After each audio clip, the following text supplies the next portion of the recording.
अस्सलाम वालेकुम क्लास। हम कंटिन्यू करते हैं और हमें यहाँ पर आप स्टूडेंट्स एडमिट हो रहे हैं सेम उसी पर ही। लेकिन फिर भी मैं कुछ स्टूडेंट्स कभी कभी कंफ्यूज हो जाते हैं, तो मैं उनको ज़रा सेंड कर दूँ कि हमारे पास जो सेशन 3 है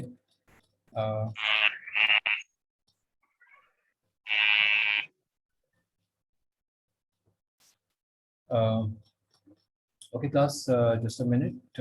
मैं इसमें आप पार्टिसिपेंट्स को मैं परमिट भी कर रहा हूँ, एडमिट कर रहा हूँ। 1 मिनट के लिए वेट कर लेते हैं अपनी बात को कंटिन्यू करने के लिए। इन द मीन टाइम मैं आपसे स्क्रीन शेयर कर लूँ।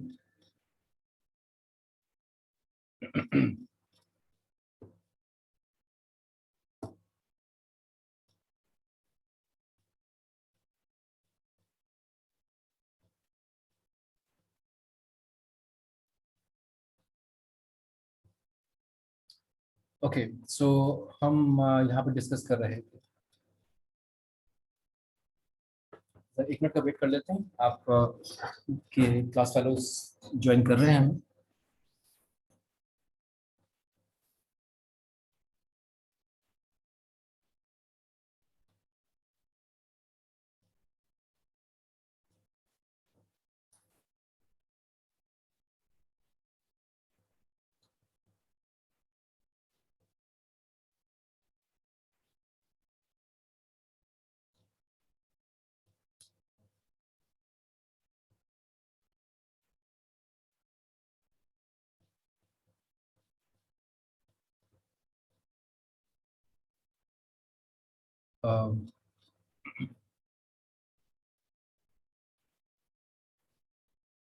ठीक है, हमारे पास पार्टिसिपेंट्स आ गए हैं और हम कंटिन्यू कर रहे हैं।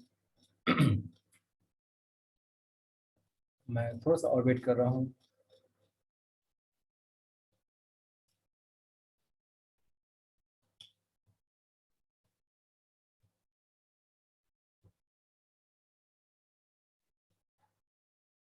जी क्लास, ओके, हमारे पास स्टूडेंट्स ऑलमोस्ट आ गए हैं। कुछ अभी और आ जाएंगे, मैं उनको एडमिट करता रहूँगा साथ साथ साथ। तो हम कंटिन्यू करते हैं कि हमारे पास हमने दो फंक्शंस में जब $1.5 और $1.5 पुट किया, तो डिमांड फंक्शन, डिमांड क्वांटिटी ने कहा कि 7 यूनिट्स होनी चाहिए हैं और क्वांटिटी सप्लाइड ने कहा कि इस प्राइस पर तो हमारे पास सप्लाई सिर्फ 5 यूनिट्स की हो सकेगी। तो हमारे पास तो एक शॉर्टेज आ गई 2 यूनिट्स की। तो ये जो 2 यूनिट्स की शॉर्टेज हमारे पास आ गई है, तो हम यहाँ पर ये देखते हैं कि अगर हमारे पास 5 यूनिट्स सप्लाई हो रहे हैं, अगर हम ये मार्केट में लेकर आए, तो हमारे पास ये जो हमारे पास फंक्शन था क्वांटिटी डिमांडेड, ठीक है, आप देख रहे हैं क्वांटिटी डिमांडेड का ये फंक्शन है जिसमें हमने 1.5 पुट किया और 7 आंसर आया।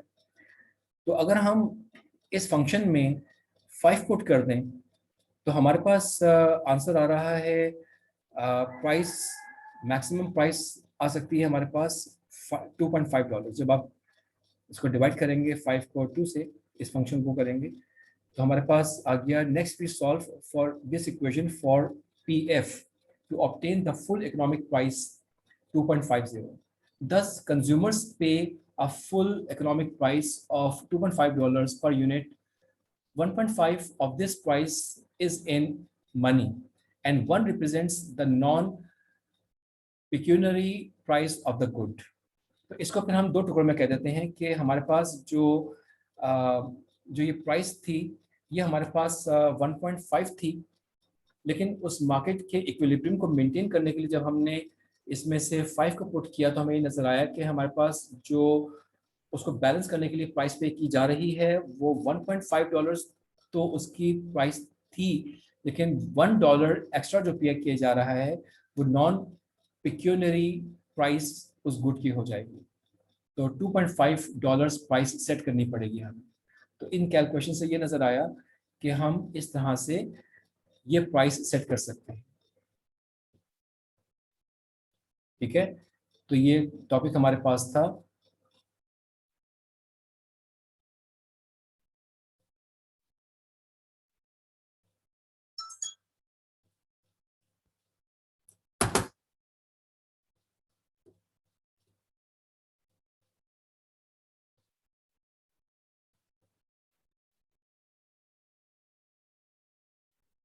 और ये जो मैं एक्चुअली स्टॉल में कुछ इश्यूज आ रहे हैं। मैं पहले अपने टॉपिक की तरफ आ जाऊं। जो हमारे पास अभी क्वेश्चन हमने सॉल्व किया, ये क्वेश्चन था क्लास में जो सॉल्व किया, और बजाय कि मैं आपको नोट्स पे लेके जाऊं, तो हम नेक्स्ट टॉपिक हमारे पास जो है वो प्राइस फ्लोरिंग की बात हो रही है। तो प्राइस फ्लोरिंग की तरफ हम आते हैं, और उससे पहले मैं देखूंगा आपके पास चैट एरिया में क्या है। ओके, मैं आपको अभी तस्वीर बता देता हूँ कि प्राइस ये नॉन,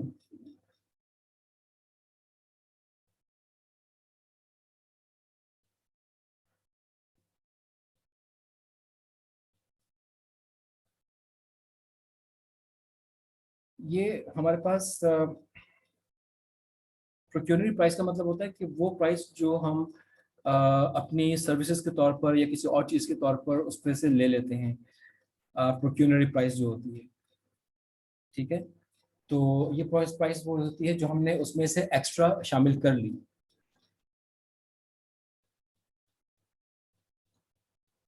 ओके, मैं शरीफ आपको भी बता देता हूँ। तो तज़ीम मैंने आपको बता दिया कि ये वो प्राइस होती है जो हम एक्स्ट्रा उसमें उसमें ले लेते हैं।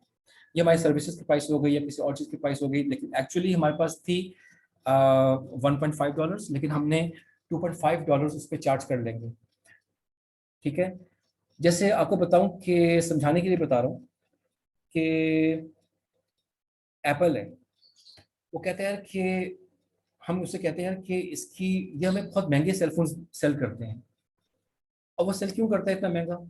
वो कहता है कि यार एक सेलफोन है, वो 80,000 रुपए का है, लेकिन मेरी कॉस्ट उस पर आई है 40,000 रुपए। तो मैं 40,000 रुपए एक्स्ट्रा और इसलिए ले रहा हूँ कि मेरी मार्केट में प्रोडक्ट बहुत अच्छी है, मैं खुद डिमांड कर सकता हूँ, बस मेरी प्रोडक्ट है बहुत अच्छी, मैं उस वजह से एक्स्ट्रा अमाउंट ले रहा हूँ। तो हम कहते हैं कि हमें तो नहीं पता इन बातों का, लेकिन जो लोग इन चीज़ों को समझते हैं वो समझ देखते हैं कि यार इसकी कॉस्ट तो इतनी आ नहीं रही, लेकिन ये जैसे हम कहते हैं ना कि पाकिस्तान में ऑटोमोबाइल्स गाड़ियाँ बहुत महंगी हैं, वो हमें किस क्वालिटी की गाड़ियाँ दे रहे हैं, इसका मतलब हम कंपैरिजन करते हैं कि क्या क्वालिटी है, कितनी कॉस्ट आ सकती है, और कितनी हमें हाई प्राइसेस पर वो गाड़ियाँ सेल कर रही हैं। एक गाड़ी अगर हमें आजकल 30 से 35 लाख रुपए की मिल रही है, तो क्या वो 30-35 लाख रुपए की गाड़ी मैन्युफैक्चर करने में उनको पड़ रही है? वो जरूरत से ज्यादा मुनाफा कमा रहे हैं। अब वो जरूरत से ज्यादा मुनाफा क्या चीज है? वो यही चीज है जो वो एक्स्ट्रा ले रहे हैं। वो कह रहे हैं कि हमारे पास एक्सपेंस हो गया, हमारे पास एक्सपेंस बहुत ज्यादा हो गए हैं, चीजें कॉस्टली आ रही हैं, सैलरी ज्यादा हो रही है, यूटिलिटी बिल्स बहुत ज्यादा आ रहे हैं। तो ऐसी बहुत सारी चीजें गवर्नमेंट को दिखाकर वो उसमें एक्स्ट्रा ले लेते हैं। तो एक्चुअली उनकी कॉस्ट बहुत कम है, और उसमें एक रीजनेबल प्रॉफिट भी लिया जा सकता है, लेकिन वो उसमें जरूरत से ज्यादा ले रहे होते हैं। तो फिर ये उसमें उसको फिर इसी टर्म्स में लेकर आ जाते हैं कि ये हमने सर्विसेज के चार्जेस ले लिए हैं, तो वो सर्विसेज के तौर पर उन चीज़ों को ले लेते हैं। इसके बाद शरीफ आपने पूछा कि मैंने 5 यहाँ पर क्यों पुट किया था, तो मैं आपको उसका आंसर भी दे देता हूँ। ये हमारे पास था, और यह लिखा था next we solve this equation for P F. P F का मतलब है कि ये, अच्छा यहाँ पे पहले आपको बताता हूँ 5 को कोट किया। To determine the full economic price, ये फुल इकोनॉमिक प्राइस है, ये पी एफ, ठीक है। और ये फुल इकोनॉमिक प्राइस हमारे पास कहाँ पर आ रही है, पहले हम इसको देख लें तो हमें समझ में आ जाएगा। तो ये फुल इकोनॉमिक प्राइस हमारे पास जो आ रही है वो इधर आ रही है, क्वांटिटी सप्लाइड पर, क्वांटिटी डिमांडेड पर नहीं आ रही है।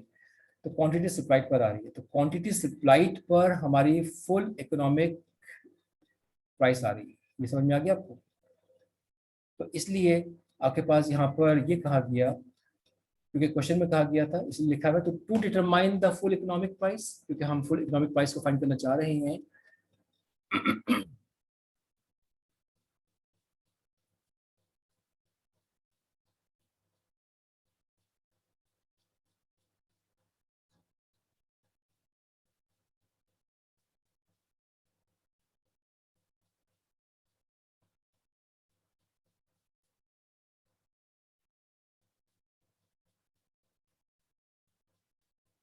या के पास था ना, ये सीलिंग की बात हो रही थी, but then set a price ceiling at the Chinese equivalent of this.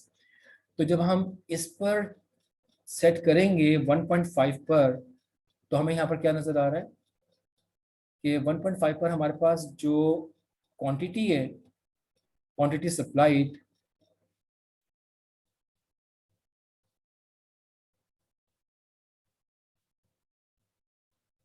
ये क्वांटिटी सप्लाइड हमारे पास जो है ये चीज, ठीक है। सीलिंग पर, ये सीलिंग हमारे पास है, और सीलिंग पे हमारे पास ये इसकी प्राइस है, और ये इसकी क्वांटिटी सप्लाइड है। तो क्वांटिटी सप्लाइड को जब हम यहाँ देख रहे हैं, तो इसलिए फिर हमने क्वांटिटी सप्लाई की वैल्यू, क्वांटिटी सप्लाई के यूनिट्स को हमने यहाँ पर क्वांटिटी सप्लाई इक्वेशन में पुट कर दिए। क्वांटिटी सप्लाई को हमने क्वांटिटी डिमांडेड में पुट कर दिया कि हमारे पास जो डिमांड आएगी वो कितनी होगी, तो हमारे पास प्राइस क्या होनी चाहिए, क्योंकि इक्विलिब्रियम, इसको सीलिंग की बात में लेकर आ रहे हैं ना हम। तो हमारे पास जो ये 5 था, इसका आंसर, ठीक है, इसका आंसर हमने पुट कर दिया इस जगह पर। ये क्वांटिटी डिमांडेड, तो क्वांटिटी डिमांडेड उतनी होनी चाहिए। ऊपर जो पॉइंट था वो क्वांटिटी डिमांड का था ना, नीचे क्वांटिटी सप्लाई की बात हो रही है। लेकिन वो जो कर्व ऊपर आपको नजर आ रहा था फुल इकोनॉमिक प्राइस पर, जो डाउनवर्ड आ रहा था वो डिमांड कर्व था ना, तो इसलिए हमने इसको यहाँ पे पुट किया। तो जब यहाँ पुट किया तो 5 पुट किया, और फिर हमारे पास सॉल्व करने के बाद फुल इकोनॉमिक प्राइस कैलकुलेट होकर आ गई। ठीक है, क्लियर हो गया हमने क्यों पुट किया। इसलिए पुट किया था कि हमें उस डायग्राम से, फिगर में हमें नजर आ रहा था कि डाउनवर्ड ट्रेंड जो ऊपर से शुरू हुआ है, कर्व शुरू हुआ है, वो डिमांड कर्व शुरू हुआ है। आई होप आपको क्लियर हो गया होगा। इसके बाद हम देखते हैं कि हमारे पास हमारे नोट्स में मजीद और क्या चीज़ अवेलेबल है। तो हमने यहाँ पर इसको डिस्कस कर लिया, और डिस्कस करने के बाद हमारे पास प्राइस फ्लोरिंग की बात ठीक है। तो minimum price, minimum legal price that can be charged in the market, इससे कम प्राइस चार्ज नहीं की जा सकती, ठीक है। बहुत सी दफ़ा आपको बताऊं कि एक मिनिमम प्राइस सेट कर दी जाती है, उससे कम प्राइस नहीं होती है। आपको मैं एग्जांपल ऐसे बता दूं कि जब बहुत सारे फार्मर्स गंदम पैदा करते हैं, वीट की प्रोडक्शन होती है पाकिस्तान में, तो गवर्नमेंट एक मिनिमम प्राइस लेकर आ जाती है। उसमें होता ये है कि जो फ्लोर मिल्स होती हैं, गंदम खरीदती हैं और फिर आटा में कन्वर्ट करती हैं, तो वो जो जब बहुत ज़्यादा बार्गेन करते हैं तो वो बहुत सस्ते में लेना चाह रहे होते हैं। तो गवर्नमेंट ने सोचा कि लोग फिर फार्मिंग ख़त्म ही ना कर दें, वीट की प्रोडक्शन ही ख़त्म ना हो जाए, तो ऐसा करते हैं कि एक मिनिमम प्राइस सेट कर देते हैं कि इससे कम उनको कोई नहीं देगा। अगर इससे ज़्यादा वो सेल कर सकें तो कर दें, लेकिन उससे कम पे सेल नहीं करेंगे ताकि फार्मर्स को नुकसान ना हो। तो इस तरह से कई जगहों पर मिनिमम प्राइस को भी सेट कर दिया जाता है। तो प्राइस फ्लोरिंग की बात भी की जाती है कि इससे कम में सेट करेंगे तो इंडस्ट्री खत्म हो जाएगी, ठीक है। तो इस तरह से भी नहीं किया जाता। तो ये प्राइस फ्लोरिंग की आपके पास बात आती है। तो एक्चुअली मैं यहाँ पर आ गया स्टॉप शेयरिंग करके, तो हमें तो वो डिस्कस करना था ना।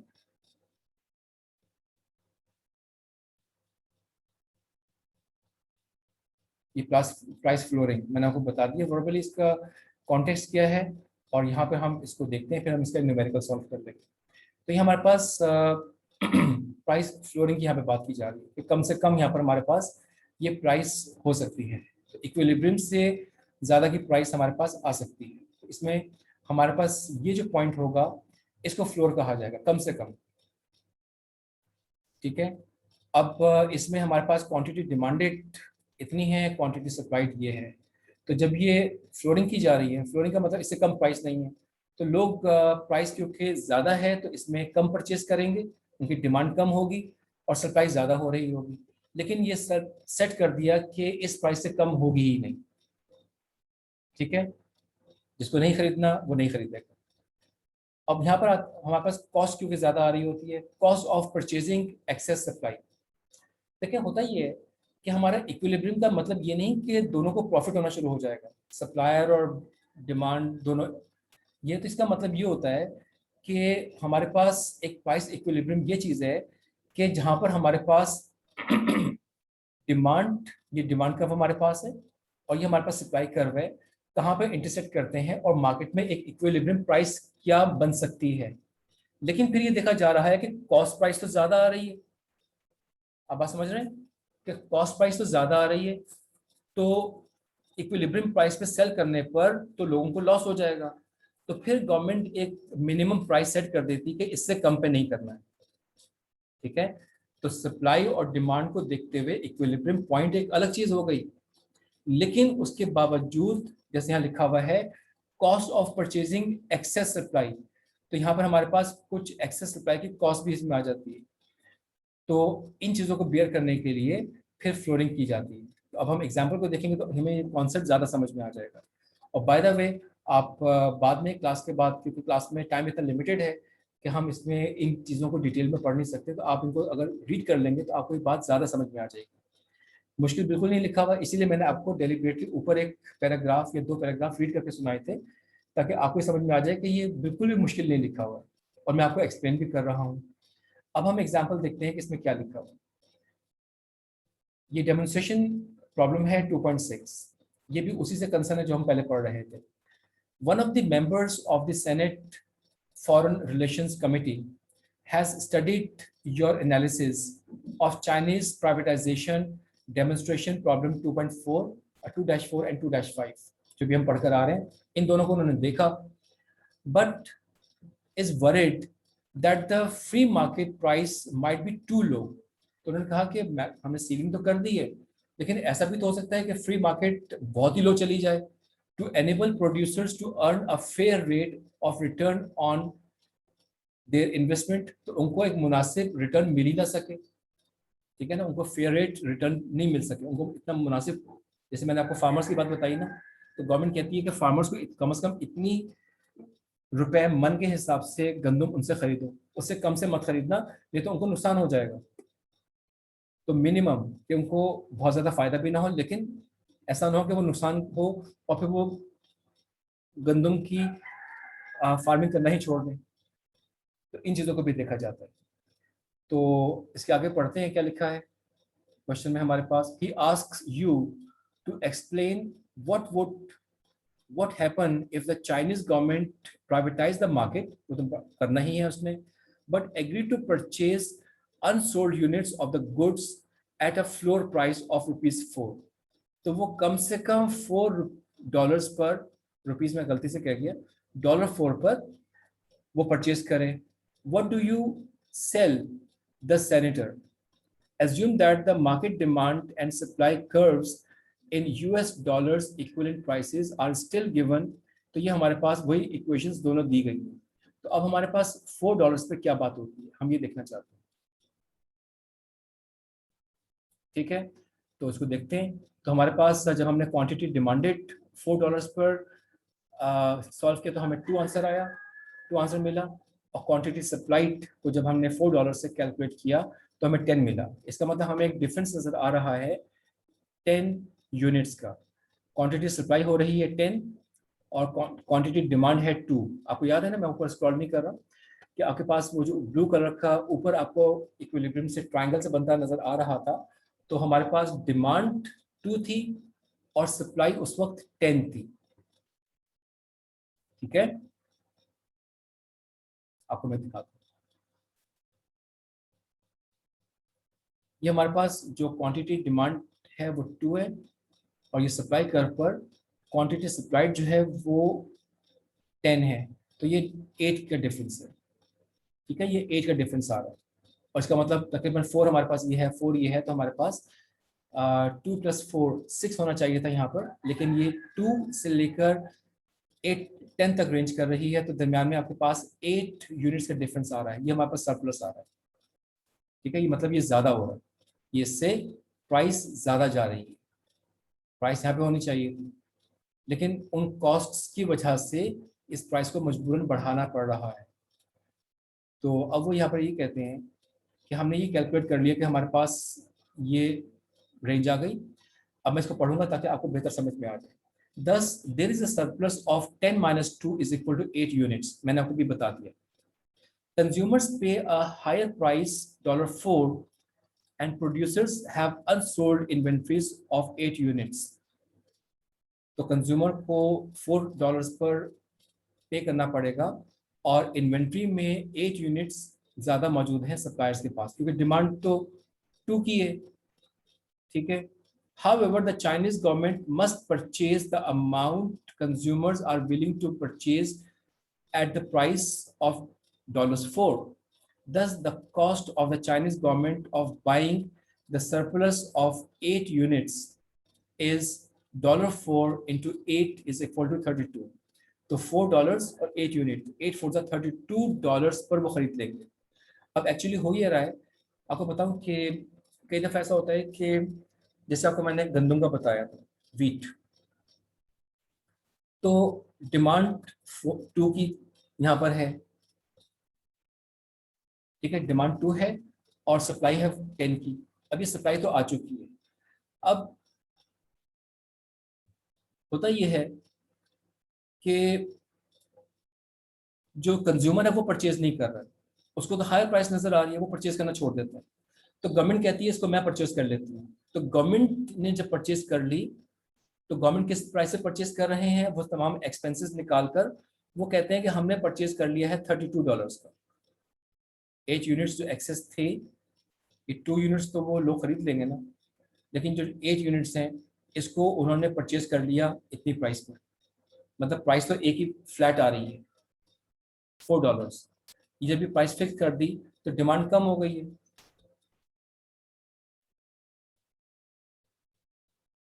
गवर्नमेंट जब ये प्राइस फिक्स कर दी, ठीक है, तो इस प्राइस पर $4 पर लोग कम खरीदेंगे, कंज्यूमर कम खरीदेंगे, तो ये डिमांड हो गई 2. अब ये बाकी चीजें, बाकी जो प्रोडक्शन है, सप्लाई तो ज्यादा की है, 10, 2 लोगों ने खरीद लिया, तो रिमेनिंग जो 10 रह गया उसको क्या करेंगे, तो उसको फिर गवर्नमेंट ने खरीद लिया. ठीक है, क्योंकि कंज्यूमर तो कोई है नहीं. तो जब गवर्नमेंट ने खरीद लिया तो क्या होगा, अब गवर्नमेंट उसको सेल कर देगी, चाहे उसको रोक कर होर्डिंग करके बाद में सेल कर दे या उसको एक्सपोर्ट कर दे या कुछ भी करे, लेकिन गवर्नमेंट ने कर लिया ताकि वो लॉस नहीं हो. यहाँ पर उस लॉस को अवॉइड करने के लिए फ्लोरिंग की जा रही है. अब क्लियर हुआ आपको? तो इस तरह से फ्लोरिंग की जा रही है. अब देख रहे हैं कि ये न्यूमेरिकल्स बिल्कुल मुश्किल नहीं है, बिल्कुल आसान आसान से है कि कहाँ से कौन सी वैल्यू पुट करनी है, उससे क्या इंटरप्रिटेशन करनी है. तो ये इंटरप्रिटेशन बहुत इंपॉर्टेंट है. ये जो आपके पास लास्ट 3-4 लाइंस लिखी हुई हैं, इसको समझना इंपॉर्टेंट है. ये हमारे पास इसकी इंटरप्रिटेशन है. ठीक है, तो ये हमने डिस्कस कर लिया और इसके बाद हम फिर मूव करते हैं आपके नोट्स की तरफ.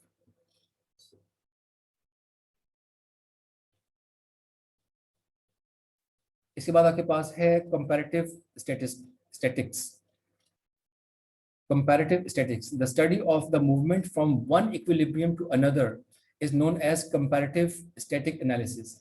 आपको बताऊं कि हमारे पास अब हम कई चीजें पढ़ चुके हैं. हमने ये पढ़ा था कि डिमांड शिफ्ट होती है, ठीक है ना. अभी डिमांड जब शिफ्ट हो रही है, सप्लाई तो वही है, तो डिमांड शिफ्ट हो रही है. हम पहले ये देखा करते थे कि सिर्फ डिमांड शिफ्ट हो रही है. हम डिमांड की जब लास्ट क्लास में डिस्कशन की थी, आज हमने सप्लाई की डिस्कशन की थी. तो कल का मतलब है प्रीवियस क्लास, हमने जब डिस्कशन की थी डिमांड की, कि डिमांड D0 से D1 पे शिफ्ट हो रही है, तो हमारे पास प्राइसेस भी चेंज हो रही हैं. तो सप्लाई तो उतनी ही है मार्केट में, सप्लाई में तो चेंज नहीं आ रहा है, तो फिर क्या होगा. तो इन चीज़ों को फिर हम इस तरह से देखते हैं. वैसे आपको मैं बताऊं कि हम जो पढ़ने जा रहे हैं वो ये देखने जा रहे हैं कि हमारे पास अगर डिमांड शिफ्ट होती है तो क्या होता है. इसकी हम एग्जाम्पल अभी जाके देखते हैं. इसी तरह से हमारी डिमांड सेम है लेकिन सप्लाई शिफ्ट हो गई है. ये सप्लाई S0 से S1 शिफ्ट हो रही है, A से B पॉइंट की तरफ जा रही है, तो इक्विलिब्रियम पॉइंट ही चेंज हो गया. ठीक है, तो क्या होगा, तो हमारे पास क्या प्राइस बढ़ जाएगी, सप्लाई कम हो गई है. लेफ्ट की तरफ जाने से तो सप्लाई शिफ्ट जब होती है तो कम हो जाती है ना, आपको याद है हमने आज पढ़ा था. तो ये शिफ्ट कम हो गई तो फिर हमारे पास सप्लाई कम हो गई है. जब कोई चीज़ मार्केट में कम हो तो उसके बायर्स परचेजर्स ज़्यादा आ जाते हैं, उसकी प्राइस भी बढ़ जाती है। तो हमारे पास इसका इक्विलिब्रियम यहाँ पर आ गया। ये दो बातें हो गई। फिर बता रहा हूँ कि डिमांड हमारी बढ़ गई है, तो क्या हुआ, अभी हम पढ़ते हैं इस चीज़ को। अगर हमारी सप्लाई कम हो गई है तो क्या हुआ, अभी दो बातें हमने पढ़ ली हैं, अब इनको हम कंबाइन भी करेंगे। हम यहाँ पर ये देखेंगे कि हमारे पास अगर डिमांड शिफ्ट हो रही है D1 से D0 की तरफ, और यहाँ हमारे पास सप्लाई शिफ्ट हो रही है S0 से S1 या S2 की तरफ, तो कितने इक्विलिब्रियम्स बनेंगे, कौन सी प्राइसेस सेट होंगी, कितने काम होंगे। ये है एक्चुअली हमें जो अब तक हम पढ़ते हुए आ रहे थे इस चैप्टर में, उसका रिजल्ट हमें यहाँ तक पहुँचना है। तो ये इसका सी पॉइंट है, simultaneous shifts in supply and demand. तो एक्चुअली हमें ये टॉपिक पढ़ना है, हम चीज़ें अलग अलग पढ़ रहे थे ताकि हम उन चीज़ों को समझ के यहाँ तक आ सकें। ठीक है, तो ये हमारे पास है। तो हमारे पास ये 2.8 भी एक एग्जिबिट आएगी यहाँ पर। एग्जिबिट में कह रहा हूँ, यहाँ डेमोन्स्ट्रेशन कहा जाता है। तो 2.8, उससे पहले हमारे पास कुछ 2.7 की बात हो रही है, और उससे पहले हम चीज़ों को पढ़ चुके हैं। 2.6 तक हमने पढ़ लिया था, उस कैलकुलेशन को देख लिया था। अब हम मूव कर रहे हैं 2.7 की तरफ।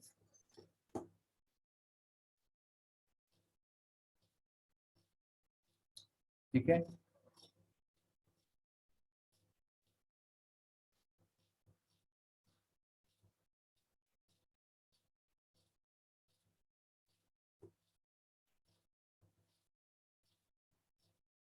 ये comparative static change in demand, जिसकी अभी हम बात कर रहे थे, और इसकी एक डेमोन्स्ट्रेशन प्रॉब्लम, मतलब सॉल्व एग्जांपल यहाँ पर दी गई है। इसको हम यहाँ पर पढ़ते हैं। The manager of a fleet of cards. अब यहाँ पे एग्जांपल आपके पास थोड़ी सी चेंज हो रही है, जो पिछले एग्जांपल्स थे ना, अब यहाँ पे एग्जांपल थोड़ी सी चेंज हो रही है। The managers of a fleet of cars currently rents them out at the market price $49 per day, with renters paying for their own gasoline and oil. जो रेंट करेगा वो पेट्रोल, गैसोलीन या oil खुद डालेगा, लेकिन वो इनको, इस कंपनी को $49 पर डे देगा। लोग किराए पे गाड़ी ले सकते हैं। In a front page newspaper article, the manager learns that economists expect gasoline price to rise dramatically. ये जो मालिक था इस फ्लीट का, इस बिजनेस का, उसने कहा है कि मैंने अखबार में पढ़ा कि प्राइसेस पेट्रोल की बढ़ने जा रही हैं ओवर द नेक्स्ट ईयर, अगले साल, due to increase tensions in the Middle East. तो कोई टेंशन है मिडल ईस्ट में, इसलिए प्राइसेस बढ़ने जा रही हैं। What should she expect to happen to the price of the cars her company rent. अब कार्स को रेंट करने के लिए वो कौन सी प्राइसेस या किस तरह से मैनेज करें कि वो बेहतर तरीके से काम कर सकते हैं। ठीक है, तो अब इसमें हमारे पास लिखा हुआ है, since gasoline and rental cars are complement. ठीक है, द इंक्रीज, हम कॉम्प्लीमेंट्री प्रोडक्ट्स पहले पढ़ चुके हैं।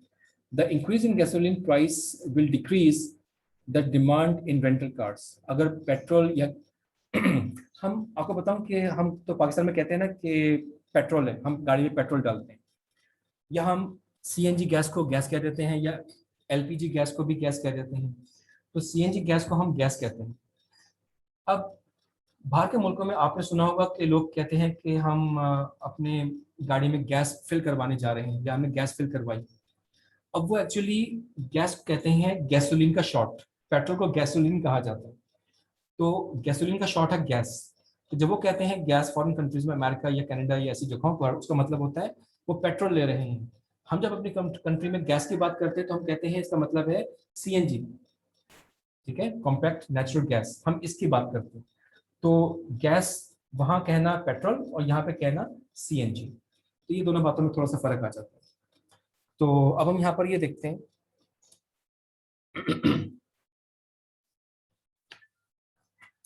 कि यहाँ पर क्या दिया गया है। सिंस द गैसोलीन, ये हमने पढ़ लिया, since the gasoline and rental cars are complement, the increase in gasoline price will decrease the demand for rental cars. जब पेट्रोल महंगा हो जाएगा, क्योंकि पेट्रोल तो लोगों ने खुद डलवाना है, सिर्फ कार का वो रेंट पे कर रहे हैं $49, तो फिर लोग कम कार इस्तेमाल करेंगे। हमारे पास सिर्फ 10 मिनट रह गए क्लास, वार्निंग मुझे नज़र आ गई है, हम 10 मिनट के अंदर इसको ख़त्म करने की कोशिश करते हैं।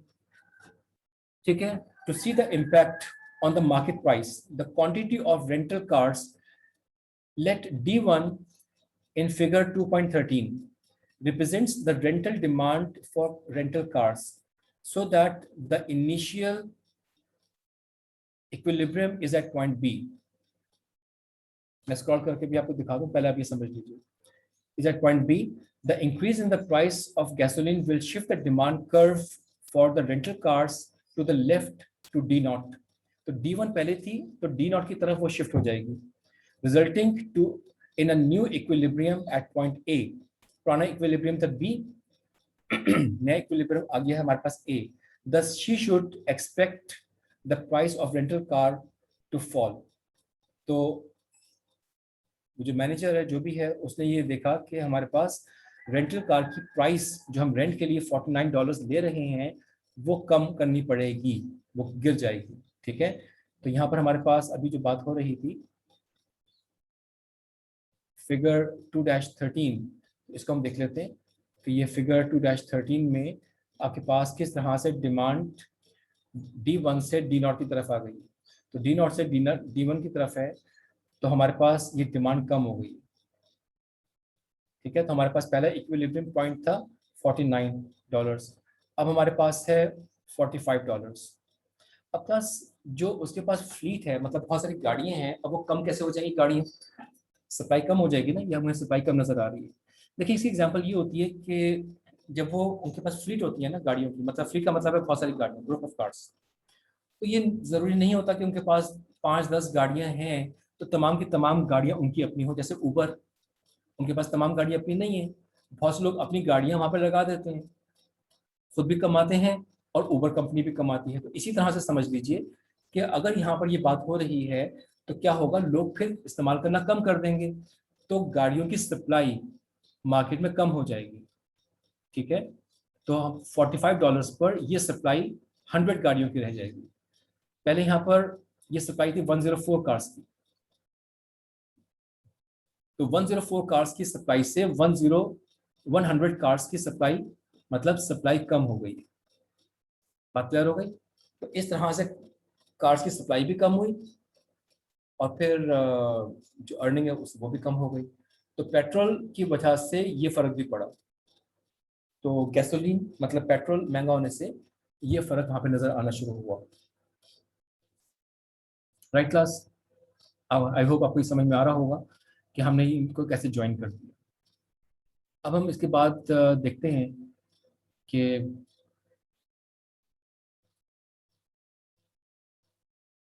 चेंज इन सप्लाई, ये जो है ना चेंज इन सप्लाई, ये टॉपिक यहाँ पर है। इसकी जो फिगर है 2.2-14, ये यहाँ पेज पे जगह कम होने की वजह से ऑथर ने, पब्लिशर ने यहाँ पर नहीं इसको फिक्स किया। ये 2-14 हम इस टॉपिक की इस फिगर 2-14 को यहाँ जाके पढ़ते हैं, ये यहाँ पर है। तो यहाँ पर भी हमारे पास नजर आ रहा है कि डिमांड वही है एक चीज़ की, और अगर यहाँ पर सप्लाई कम या ज़्यादा हो जाए तो फिर क्या होगा। लोग फॉर एग्जांपल, अब हम एक एग्जांपल लेके चलते हैं। लोग कहते हैं कि हमें ऊबर पे ट्रैवल करना है, ठीक है, लेकिन गवर्नमेंट ने कहा कि हमने गाड़ियों पर टैक्स बढ़ा दिया। जब गाड़ियों पर टैक्स बढ़ जाएगा तो आप अगर एक कार परचेज करके ऊबर पे लगाना चाहते हैं ताकि आपको प्रॉफिट मिले, और मैं भी चाहता हूं कि मैं एक कार परचेज करके उसको ऊबर पे लगा देता हूं, और अब हमें टैक्स ज़्यादा पे करना पड़ रहा है।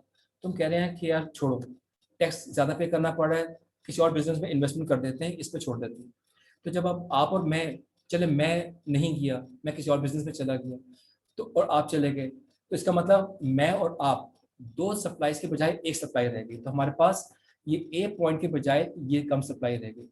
तो अब क्या होगा कि जो क्वांटिटी ज़्यादा थी वो क्वांटिटी कम हो गई, ठीक है, और जब प्राइस पहले कम थी वो प्राइस बढ़ गई। मतलब अब आप क्योंकि मार्केट में रह गए उस बिजनेस में, तो आपको प्रॉफिट ज़्यादा मिलना शुरू हो जाएगा। बात क्लियर हुई? डिमांड उतनी ही है, डिमांड यहाँ पर कम हो रही है, क्वांटिटी कम है, और सप्लाई हमारे पास भी कम हो गई। तो सप्लाई शिफ्ट होने की वजह से हमारे पास मार्केट में जब सप्लाई कम है गाड़ियों की, ठीक है, तो उसकी वजह से हमारे पास प्राइस बढ़ जाएगी।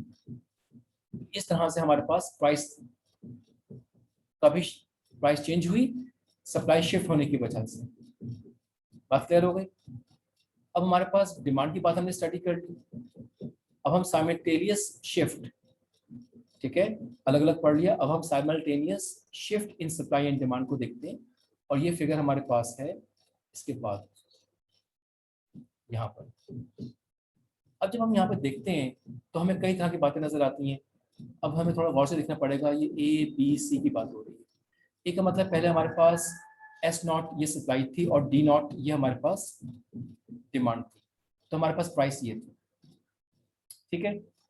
हमें नजर आया कि सप्लाई नहीं, हमें ये नजर आया कि डिमांड बढ़ गई लोगों की किसी वजह से, ठीक है, डिमांड लोगों की बढ़ गई है। मैं आपको बताऊं कि लेट्स से हम प्रॉपर्टी की बात करते हैं। प्रॉपर्टी का मतलब है कि मार्केट में प्लॉट्स इतने बिक रहे थे, सप्लाई थी, ये डिमांड थी, हमारे पास प्लॉट्स की ऑन एवरेज प्राइस कुछ ये चल रही थी किसी एक पर्टिकुलर एरिया में। लोगों ने कहा कि हम प्रॉपर्टी परचेज करते हैं, तो उन्होंने डिमांड बढ़ाई, तो लोगों ने कहा यार कि हम नहीं बेचते, क्या पता प्राइस पता नहीं कितनी ज़्यादा और बढ़ जाए, तो हम अपनी प्रॉपर्टी नहीं बेच रहे अभी। तो उन्होंने अपनी प्रॉपर्टी बेचना कम कर दी, तो हमारे पास पॉइंट भी आ गया, लोगों की डिमांड बढ़ गई लेकिन सप्लाई कम हो गई, तो हमारे पास प्राइस बढ़ गई, प्रॉपर्टी की प्राइस बढ़ना शुरू हो गई है। फिर कुछ लोगों ने कहा यार कि लोगों ने प्रॉपर्टी बेचना बंद कर दिया है, हम भी और नहीं बेचते, तो और लोग मार्केट से कम हो गए, तो उनको ये नजर आया कि सप्लाई टू की तरफ चले गए और प्रॉपर्टी कम बिकना शुरू हो गई, तो प्राइस और ज़्यादा बढ़ गई। तो प्रॉपर्टी की प्राइसेस इसलिए बहुत सी दफ़ा बढ़ना शुरू हो जाती हैं, या स्टॉक मार्केट में प्राइसेस बढ़ना शुरू हो जाती हैं कि वहाँ लोग सेल ही नहीं कर रहे होते, तो मार्केट में सेलर मौजूद नहीं है या प्रोडक्ट ही मौजूद नहीं है। तो इस तरह से हमने ये टॉपिक भी कंप्लीट कर लिया। तो आपको ये समझ में आया होगा कि हम किस तरह से डिमांड और सप्लाई की बातें जो हमने अलग अलग पढ़ी थी, हम यहाँ पर कंप्लीट एक साथ पढ़ सकते हैं। अब हमारे पास टाइम क्योंकि ऑलमोस्ट ख़त्म हो गया है, तो इसलिए बस हम जा रहे हैं, ख़त्म करने लगे। ये आपके पास एक क्लास एक एग्जिबिट है, ये मतलब ये डेमोन्स्ट्रेशन है, प्रॉब्लम 2.2-8। यहाँ पे आपको कुछ बताया जा रहा है, ये आप खुद पढ़ेंगे, ठीक है। Suppose you are the manager of a chain of computer stores, ठीक है, ये आप खुद पढ़ेंगे। और ये जो हमने टॉपिक अभी पढ़ा है, इसमें कुछ एक्सप्लेनेशन में टेबल 2.2 की बात की जा रही है, ये मैं आपको बता देता हूँ, और ये एग्जाम्पल आप खुद करेंगे, ठीक है। ये है आपके पास टेबल 2.2। अब जो हमारे पास कई तरह की पॉसिबिलिटीज नजर आ रही हैं, हमें नजर आ रहा है कि nature of the change, increase in supply, decrease in supply, increase in demand, decrease in demand, ये चार चीजें हमें नजर आ रही है ना, बार बार घूम फिर के बार बार हमें ये चीजें नजर आ रही है। ये शामिर इस वक्त हमारे पास एडमिट हो रहे हैं, चलें कर देते हैं। अच्छा, हमारे पास ये चार जो पॉसिबिलिटीज हैं, इसमें हमें क्या नजर आ रहा है?